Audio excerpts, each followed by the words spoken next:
সম্প্রতি জ্যোতির্বিজ্ঞানীরা মহাবিশ্বের সবচেয়ে বড় কাঠামো আবিষ্কার করেছেন, যার নাম কুইপু। এক বিশাল ছায়াপথের জট যা আমাদের জানা মহাবিশ্বের মধ্যে সবচেয়ে বড় কাঠামো। এর দৈর্ঘ্য প্রায় 132 কোটি আলোকবর্ষ, যা এটিকে মহাবিশ্বের অন্যতম বৃহত্তম কাঠামোতে পরিণত করেছে। এটি বহু গ্যালাক্সি ও গ্যাসের তৈরি ফিলামেন্ট বা জালের মতো ছড়িয়ে আছে। কুইপু নামটি এসেছে প্রাচীন ইনকা সভ্যতার একটি গাণিতিক গণনার সরঞ্জাম থেকে, যা দড়ির উপর গিট দিয়ে তথ্য সংগ্রহ করত। যেহেতু এই গ্যালাক্সি ফিলামেন্টের আকৃতি ইনকা সভ্যতার কুইপুর মতো জটিল ও সংযুক্ত, তাই এটির এমন নামকরণ করা হয়েছে, যা প্রায় 1.32 বিলিয়ন আলোকবর্ষ জুড়ে বিস্তৃত এবং এতে 200 প্রায় কোয়াড্রিলিয়ন সৌরভর রয়েছে। বিজ্ঞানীরা মহাবিশ্বের বৃহত্তম কাঠামোগুলোর মানচিত্র তৈরি করতে কাজ করছেন, যেখানে তারা বিভিন্ন আলোর তরঙ্গে মহাবিশ্বের বস্তুগুলোর বিন্যাস বিশ্লেষণ করছেন। দূরবর্তী মহাজাগতিক বস্তুগুলোর আলো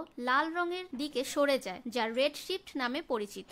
সাধারণত 0.3 পর্যন্ত রেডশিফট যুক্ত বস্তুগুলোর ভালো মানচিত্র তৈরি হয়েছে, কিন্তু এই গবেষণায় বিজ্ঞানীরা 0.3 থেকে 0.6 রেডশিফট যুক্ত বস্তুগুলোর উপর নজর দিয়েছেন।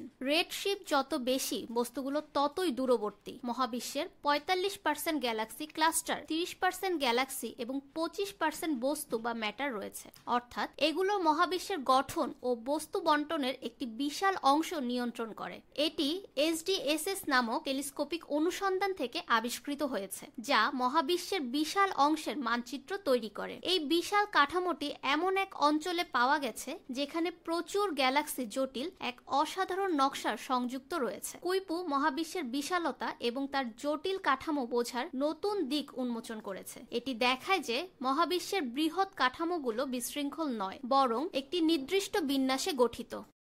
ফাহমিদা বিনতে আনোয়ার, নিরপেক্ষ নিউজ ডেস্ক, ঢাকা।